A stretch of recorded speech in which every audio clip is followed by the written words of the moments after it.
Hi guys.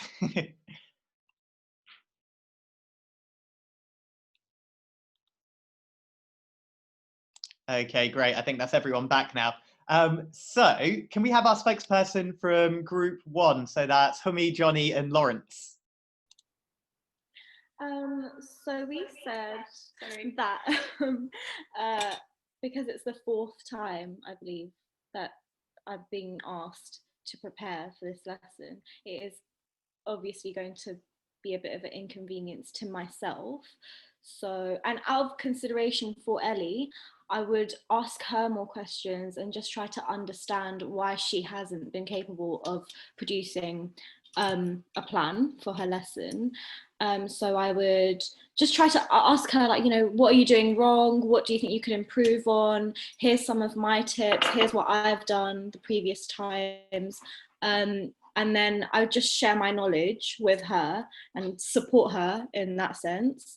And just make her see what I've been doing. This is how I do it. So maybe you can learn from this. So that way you'll help yourself. It's for your best interest. And it was for my best interest too, because it's becoming an inconvenience for me. So I politely say no, but I'd still be helping, Okay, So, interesting. Great, thank you. Excellent. And our second room, so George, Millie and Venetia. Yeah, so we basically said similar to group one, you need to like speak to her and see if you can almost come up with a solution. And obviously it is kind of inconvenient for you doing it for your fourth time, was it? But then maybe if if she was like dead set like that she can't do it, maybe it's like good to say I'll do this lesson or this demo and then you have to do the next one, or you have to kind of like take one of my lessons sometime, or like, and almost just to find like a diplomatic like approach to it instead of just like saying no and just being like rude or whatever. Just like kind of like try and work towards to find a solution. Definitely. Brilliant. Thank you, George. And our last group, actually, Joseph, Rishi and Sidoni. Hiya. So we were a bit torn because we were saying how it's happened repeatedly and we probably wouldn't be happy with it, but also we didn't want to be like leave people without anything to do. So we said we'd probably do it this one last time to be like flexible, but probably be quite stern and be like afterwards and have a talk with her to be like, can it not happen again, and suggest maybe going to like a mediated session with possibly somebody with more authority to try and make sure it doesn't happen in the future and work through it together. Some really, really good answers there from everyone. Really, really good answers. I really like the idea of phrasing it with her in the way of sort of like helping her and giving her tips. I really like the idea of sort of mediating as well. Remember, don't be a little cautious about bringing other people into things though as well, because in China that concept of face is again very important. And if you bring in a third party to something that someone has done wrong, it can occasionally damage a relationship a little bit. I think you're absolutely right about kind of taking it on the chin in that instance and saying, okay, I'm going to do this, but it's going to be the last time. It's kind of like a bit of a combination, I think, of all of yours. Sounds really good, of sort of saying, I'm going to demonstrate flexibility by doing this, but I'm also going to make sure that they see and know very clearly that I am sacrificing and demonstrating flexibility, not necessarily without saying it, by sort of saying, like, oh God, I'm working so hard, but kind of, maybe kind of like marking it because it wasn't on your timetable, marking it on your timetable so people can see, and then speaking with your TA and saying, I'm just so tired a lot of the time with a lot of these classes. It's really piling a lot on top of me. Here's how I really like to organize my time. This could be a really good idea for us working together to make a timetable together where you can fill these things out at the start of the week as opposed to doing it instantly when it comes. So I think that's really great ideas all round for that. Let's look at just one more scenario. So this is a little more of a social one. So the director, Chairman Wang, is in town. He drops by the school without notice at the end of the day and gathers the foreign teachers and Chinese staff together for an announcement. He'll be taking all the staff out to dine at his friend's top-end restaurant right now. You have already made plans to go to a friend's birthday party in town tonight, and really wouldn't like to miss it. And it's very, very short notice that your boss has let you know. How should you handle the situation and what should you do? Okie dokie, same situation again. I'm just going to put you guys in your breakout rooms and a spokesperson with 3 minutes. Let's go.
Okie dokie, excellent. So our first breakout room, so Humi, Johnny and Lawrence.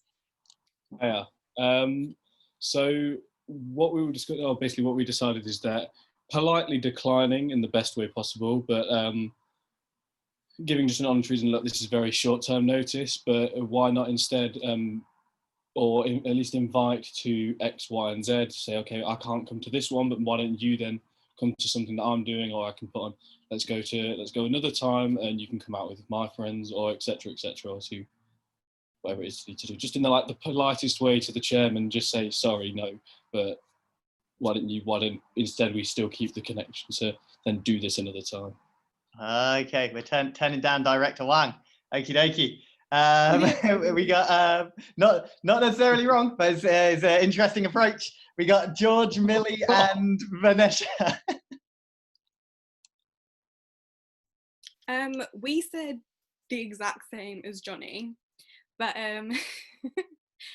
we also had Millie also said that maybe we could do go out for dinner with work and then maybe leave halfway through to make our friends party as well. Ah, yeah, okay.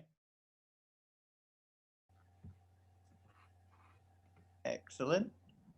Or you might not have any choice but to just accept that the friends party isn't happening, so and just go. But possibly.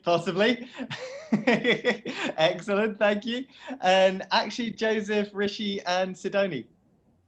So we kind of disagree with both the groups, and we want to show the idea of showing face. So because it is a director and you're going with the school, you want to be there to show him and the company you work for that you're like part of the team. And if it is like one of your expat friends, for example, he or she will realize that it's something that you need to do. And if they go to a club or bar, you can always meet them at the end of the day. And it's the fact that hopefully they'll understand your situation. Yeah, and that was it really. I would personally agree with the final point on that.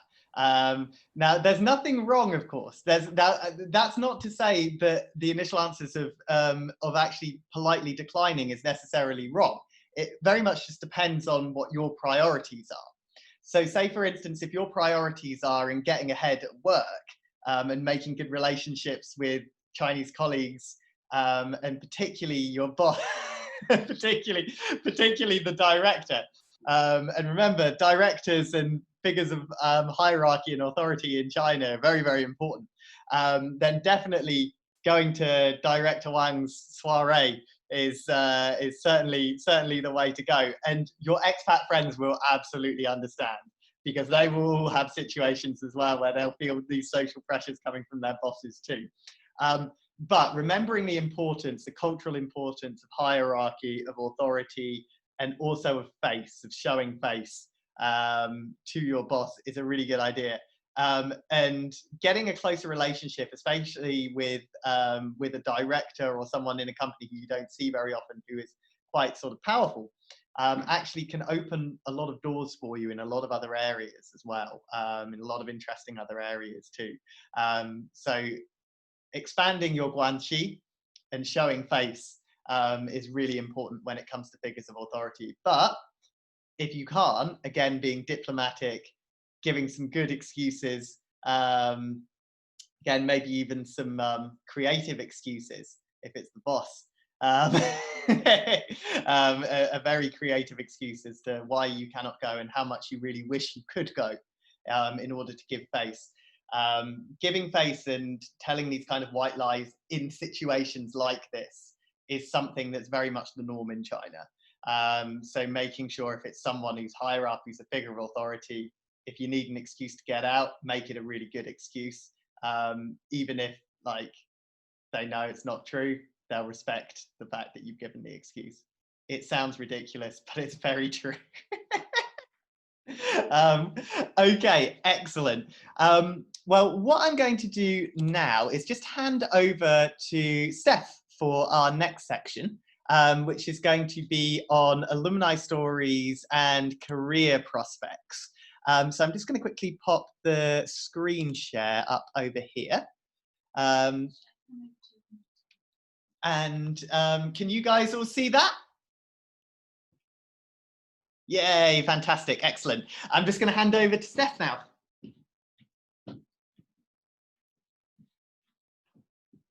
Oh, I can't see the presentation. Oh, there it is. Do I do it with this thing? Yeah, that's fine. Okay, lovely.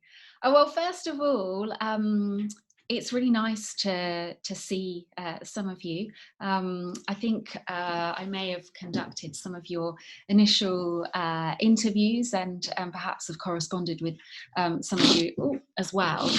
So yeah, it's nice to put a few faces to names in some cases. Hopefully, you have found today useful so far, and Also, you feel as though you can approach Opportunity China if you've got questions. You're going to be starting your document authentication process soon, which can seem quite tricky if you've not done it previously. So yeah, hopefully you found anybody that you've dealt with here to be approachable and friendly, and has been helpful. And you're always welcome to reach out to me directly. If you've not got my email address, I'll pop it up in the boxy thing on the chat. So I'm just giving Will a 5-10 minute break here, just to talk a little bit about alumni stories and some of the career prospects that you might have after you've completed the programme. So, I mean, just to give you a bit of information with regards to what previous graduates have gone on to. So we've been running the programme for a number of years now. Of course, everybody ultimately goes into a different career path, as is quite natural. You know, we have graduates from a really wide range of backgrounds join the programme, so it's inevitable that not everybody goes into the same career area. But just as an example, previous graduates have gone into roles in finance, into kind of diplomacy, NGOs, into politics, kind of foreign office type jobs. Things like marketing, where you have to use really good communication skills. Even starting their own companies. You know, China's a really entrepreneurial place, and there's lots of opportunity with regards to that. And then, of course, the inevitable one is teaching. You know, there are people that want to be teachers long term, and getting this in-school experience for a year or a few years is really beneficial for PGCEs, Masters of Education, etc. So yeah, there's a really wide range of paths that people have gone into previously. Just to give you a few examples, I suppose, of some of those, really briefly. Perhaps they're, you know, something that you might consider doing yourself. Perhaps it's really not something of interest at all, but it can you know, maybe spark an idea. So the first that we've got on our presentation here is from someone called Zena. She's gone down the kind of international affairs career path, which, you know, can seem quite glamorous, exotic to some. She taught in a public school for a year. She was on the 2017 programme. Following the programme, she moved to New York and worked within an international non-profit, so like an NGO equivalent in the UK, where she was a project manager. She has then gone on to progressing to a quite prestigious master's degree between LSE and PKU, which is Peking University, which is one of the top in the world. And the role that she got initially in New York was very much kind of dependent on the fact that, you know, she had experience in China, she knew some Chinese, she was able to communicate with people cross-culturally, and yeah, just that international experience that she had really opened that door for her in that particular career context there. The next one is a guy called Dominic, who has set up his own company in Beijing. As I say, China's a really entrepreneurial place. Almost sort of every other person you meet Chinese-wise has got some kind of dabbling in some kind of business. So it's, yeah, it's a country that really fosters an entrepreneurial attitude. Dominic also joined the programme in 2017. He worked in Beijing and then has lived in Beijing and then was teaching until around 6 months ago, I think, when he set the company up. Having knowledge of how things work in China, Chinese business culture has obviously been pivotal in terms of that company setup, as well as Mandarin skills. You know, he has a Chinese business partner. He has to deal with suppliers that are Chinese as well. So those language skills have come in really important to him. And again, you know, communication, knowledge of the culture has been really, really important there as well.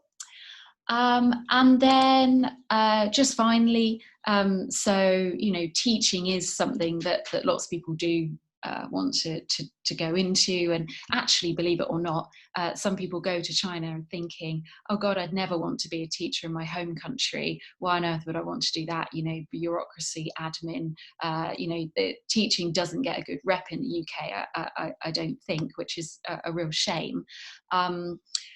Having experience for a year or a couple of years, you know, maybe initially at a public school in China or a language centre, but then after a year or two going to work for a more prestigious international school looks really great when it comes to PGCE and Masters of Education applications.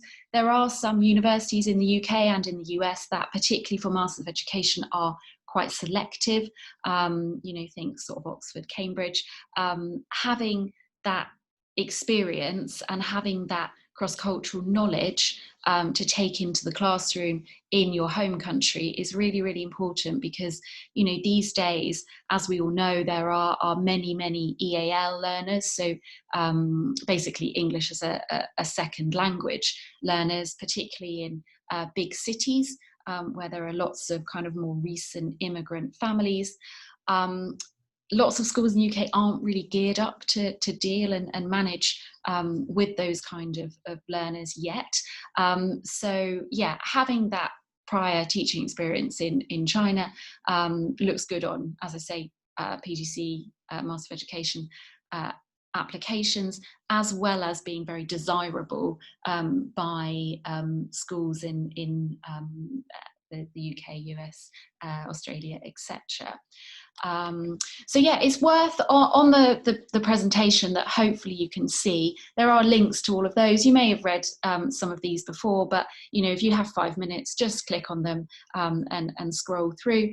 And if you ever want to get in touch with any of our alumni, then particularly the ones that are online, or maybe some that you've seen on Instagram, etc., then we can arrange that. So yeah, I think now what would be useful, if just for a couple of minutes, and I don't know how to do this technologically wise, but just again, very briefly, a couple of minutes to discuss in your groups what sort of career pathways you're interested in at the moment. I do appreciate that many of you are kind of in your early 20s, and hey, who knows what they want to do for the rest of their life in their early 20s.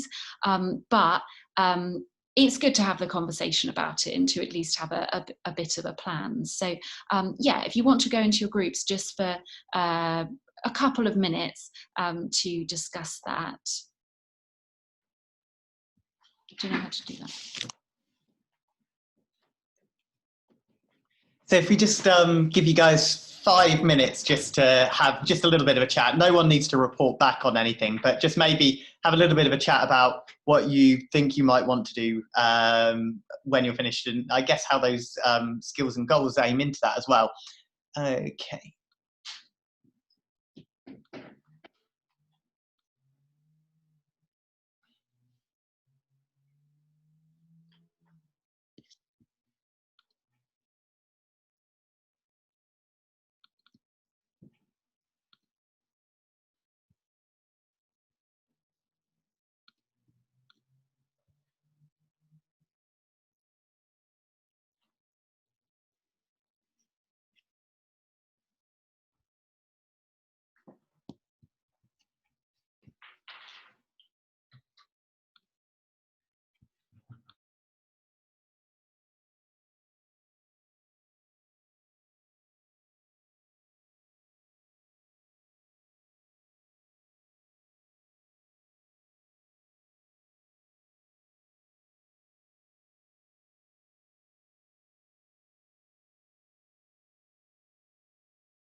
Great. Okie dokie. Well, thank you very much. It's been it's always a long day doing these things. I do have down to have a break now, but then I don't see that making too much sense now, to be completely honest, because if we just go straight on to our final Q&A, I think that might work best if you guys are all okay with that. Fantastic. Okie dokie. Well, let's proceed to our last Q&A then. I just want to quickly check this. So can you guys see on your screen when you're looking at this, there's a little button that you can go down to that says participants on it. Can you see that? And if you click on participants, it should open up a little screen next to that. And do you guys see a little button on that screen that says raise hand? No? Some people do, some people don't. Okay. All right. Well, what we'll do is we'll just type the questions then for the time being. I did quite want to use the raise hand thing, but I think with some platforms it has it and some platforms it doesn't for some reason. Okay.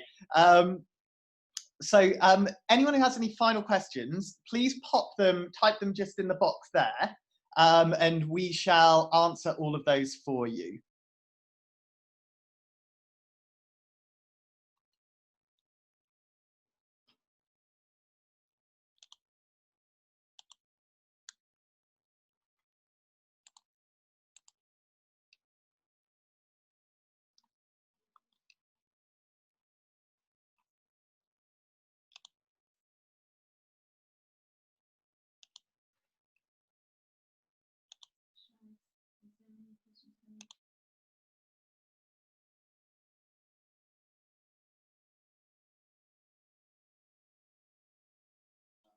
Also, if anyone just wants to ask any questions, if you just unmute yourself and shoot them straight at me, that's fine too.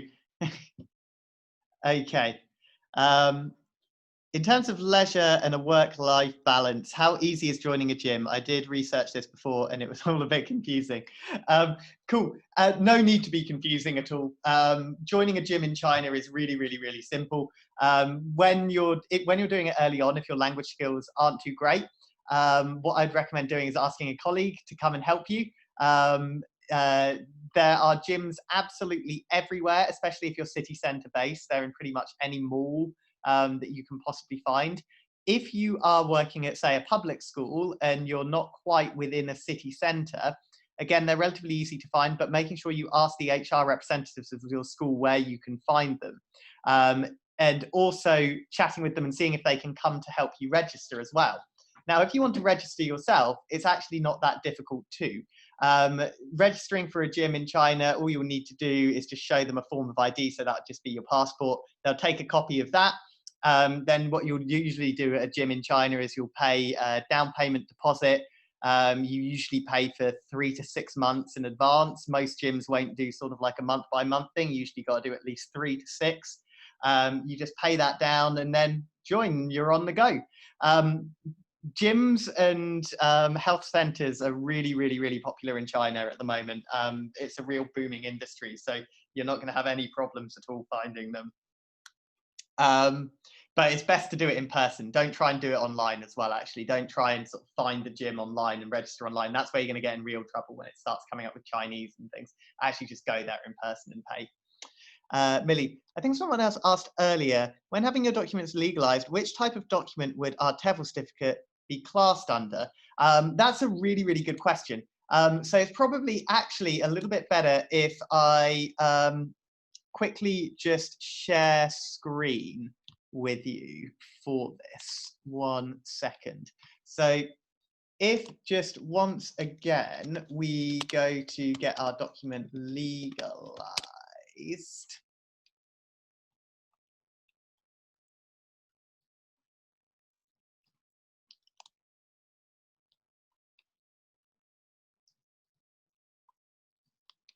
Oh, not quite the right one.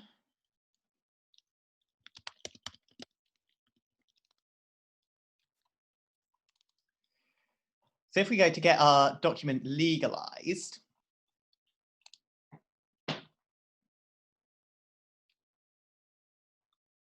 when you get to the option where you type in what you want under check your documents, there should be an option that just has, I think it's called an education certificate. Yeah, educational certificate. This one just here. So that's the one that you need to select, educational certificate. So once you've done that,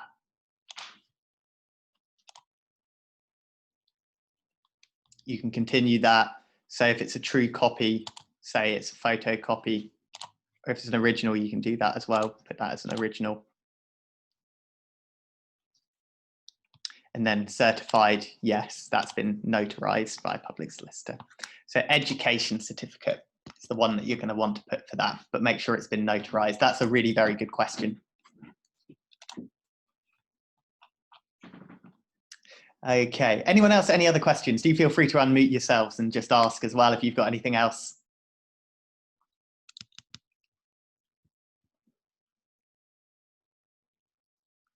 You said about saving face and stuff like that.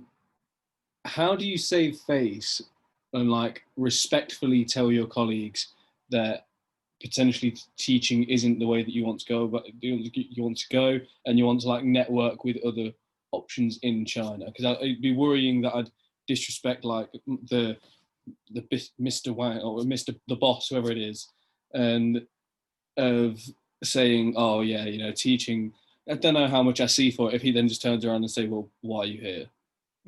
Very good question. So say if you're wanting to like network to get connections with someone for a long-term thing that's outside of teaching, but also he's your boss and you're a teacher. Yeah. That is a conundrum. But it's a conundrum that can be solved. So first of all, the most important thing is giving face and flattery. So talking about how much you love working at his company, how much you love working at the school, how you really, really love the industry, how you really, really love the atmosphere that comes from the environment in which you're working, but also how the industry is quite hard. And you can't always find really, really good examples of this industry everywhere. So it's so great that he's got this. I'm also really interested in, say, if he's talking about other areas of business that he has, if you've got a director that you're sat at dinner with, this director is almost certainly the director of 7 or 8 different companies that do various different things. Director of my language center ran an import-export organization that worked with North Korea and Belarus, which I was incredibly interested in finding out more about just because it was so weird. But it's kind of bringing up those elements of things that they do otherwise that you might find useful, and actually just being honest and saying, I find that really, really, really useful that, that you do this. Can you tell me more about it? And then sort of like speaking a little more about, you know, oh, great, I love teaching here, but I'd really like to learn more about these other sides of businesses that you do. If you could, or you could show me this other side one day, or, you know, introduce me to something here. That's what a lot of people actually do in China when they move into other areas. They do it through just simply kind of engaging with face, flattering, engaging, and asking straight up. There's absolutely nothing losing face about that. Of course, I see what you mean about being misinterpreting things, being like, oh, I don't want to teach anymore. Obviously, you don't say, I don't want to teach anymore. Yeah. But you kind of show interest in the other areas, and gradually, you know, if you want to go into an area or learn more about an area whilst you're there, look at going down those routes. But of course, for the year that you sign your contract, you're teaching. But of course, you're constantly thinking about what's in the future. There's nothing wrong with that. And that, I think that that's quite a good way of going about it, if that makes sense. Yeah, it does. Thank you. Great. And just to jump in with that, I think, you know, it's a great question, great response there. I do feel that there's often there is a real opportunity with a situation like that, in that you can be very positive about your boss, you know, Dr. Wang. You can be very positive about him and the work that he does, and actually asking him for his advice on how you can go in a certain direction. Actually, it can come across as quite honourable in a way. You know, you're asking him for his or her advice. You know, what would you suggest? You know, somebody so experienced like you, it's really helpful to be able to get your advice on this. You know, how do you feel that I could, you know, go into this line of work using the great skills that I'm learning here? And just thinking back at some of the people that have gone to teach in China with us, there was a great, I'm not going to tell the story brilliantly, just kind of all the details of it, but I remember there was one guy who was teaching in China. From doing this, he sort of opened the doors to quite a few business people, and his dream was to set up a business himself. He wanted to set up a company and run it. And the people that he met in China, who ended up, quite a few of them were quite wealthy, were quite interested in being able to do some sort of business with people who come from the West. It actually opened doors for him, and he actually ended up being a business partner with this with this person he worked with in China, and set up a company doing that. So I mean, that's one example amongst a whole range of directions you can go in. I just think it's that approach. So approaching it in a positive way, being able to talk with this boss to almost get their input, often I feel can be very rewarding.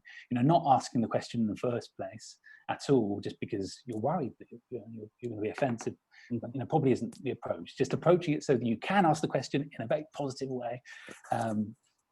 So yeah, anyway, that's my opinion of that. Yeah, no, thank you. I appreciate it, both of you.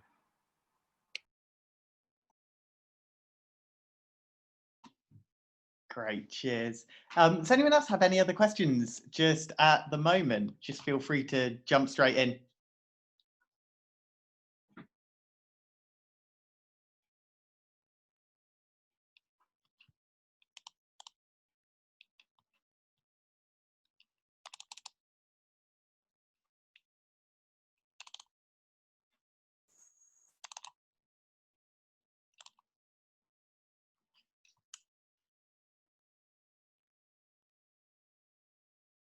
Are there shops where you can get English books in China?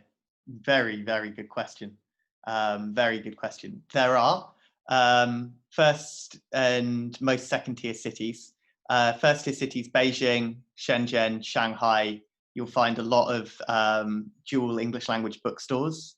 Shenzhen is particularly good place for it. If you work in Shenzhen, it's a place called the Children's Palace, which has huge amounts of books in there, not just for children, but for adults as well.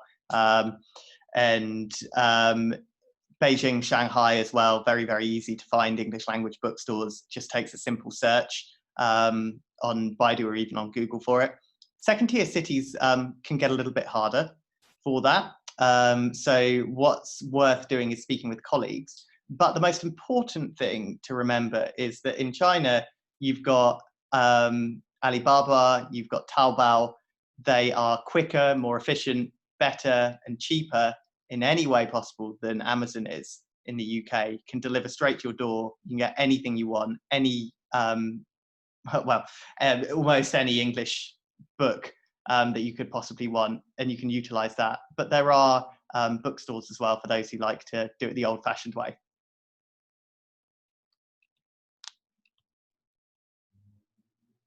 This might sound like a bit of a silly question. Just on a very practical sense, when we go to China, how much of our stuff should we be bringing from home? Like, should I just take like maybe a week's worth of clothes and then just ball out on some clothes when I get there? Or like, just like on a very practical sense, how much would you recommend that we take? Should we take very minimal stuff and then just prepare to spend like first month's salary on stuff as and when we're there, or what do you think?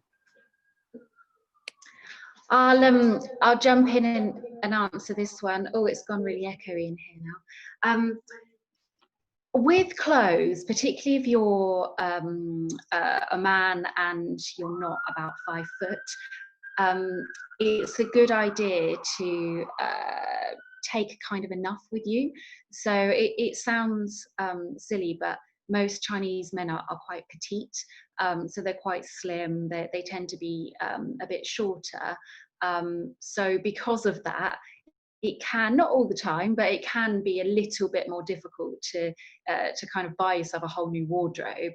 That's not to say there aren't kind of Western shops like I don't know, Gap or something, H&M, that don't have kind of regular sizes, but yeah, it's just a bit more difficult. With regards to stuff, I mean, I guess it depends on what kind of person you're like when you go on holiday. You know, some people take kind of 4 suitcases with them, and some people pack fairly light. You obviously only have a certain baggage amount for your flight. It's normally, for an international flight, about 23 kilograms. You can probably wangle a few extra on top of that, but you know, if you start to get into the kind of 30, 35 kilogram range, you're going to be paying a lot of excess baggage. So yeah, it's just about being sensible, really. Something's worth mentioning is it's worth having kind of one smartish outfit. So, you know, maybe a pair of, if you're a boy, a pair of nice trousers, maybe a pair of nice shoes, just in case, you know, that Chinese like a formal dinner. It might not be very often you'd be dragged to these things, but occasionally it will be expected. Sometimes teachers forget, and then they think, oh God, I'm going to have to buy something like that now. So yeah, packing something, just one kind of smarter outfit is a good idea there. And yeah, shoes, I mean, if you have really big feet, again, Chinese people don't tend to have big feet, so it's a good idea. In saying all of that, you know, if you wanted to just take a couple of things with you, there is Taobao, which I'm sure has been discussed at length today, which is the app where you can buy just about anything you want. And yeah, you could technically just buy yourself a whole new wardrobe when you got there if you wanted to. Okay, brilliant. Thank you. Just to jump in there as well, and you know, I think this has already been said in the training that's been done so far. But of course, China is a rather large country. You know, there are different parts of China which have different types of weather. So if you're, you know, for example, going down to the south of China to Shenzhen, it is going to be you know, quite hot down there. So you know, be prepared to be taking clothes that you're going to be, you know, you're often going to be warm.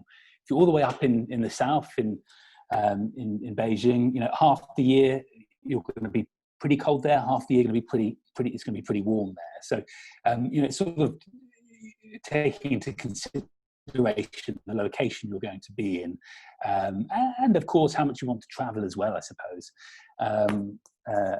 But yeah, I'm not. How about you, Will? When you first went to Shenzhen, were you there in the summer or the winter? So when I went to Shenyang, I was there in the winter. So I arrived in minus 32 degrees Celsius. So I took with me 2 very, very, very, very large coats. Whereas colleagues who were in Shenzhen were in their shorts. So it really does depend entirely on what your preferences are going to be. In China, I'm a medium. Here, if I put a medium on, it's like I'm wearing a tent because I'm like a stick insect. But sizes are very different in China, like Steph was saying.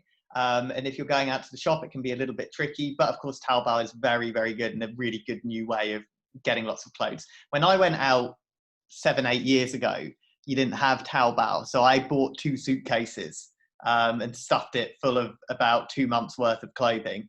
I personally don't think you need to do that anymore. I'd recommend taking 2 to 3. I recommend maybe taking 2 to 3 weeks worth of clothes. You can rotate it for a while whilst you've got it. It's easy enough to wash.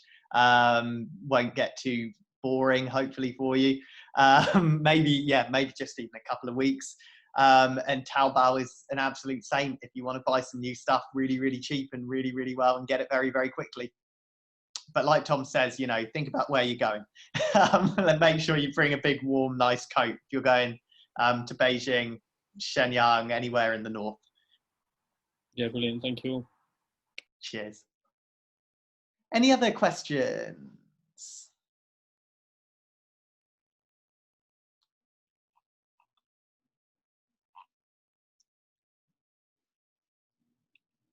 Okie dokie.